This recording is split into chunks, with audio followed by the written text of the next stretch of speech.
The first thing that we need to do to use Brender Studio is creating an Amazon Web Services account.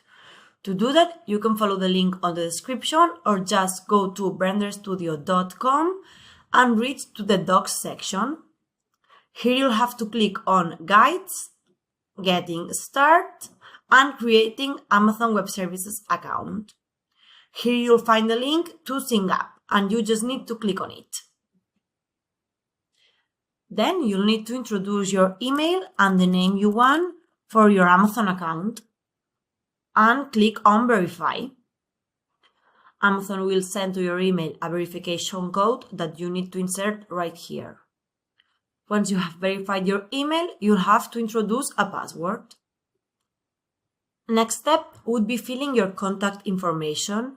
You need to mark that you plan to use Amazon Web Services for personal use. After that, you'll have to add your billing information.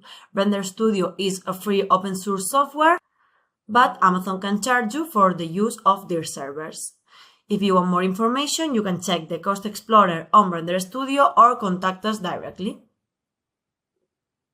Then, you'll have to add your phone number. Finally, you'll have to select a support plan. The one you need to choose is the basic support, which is free.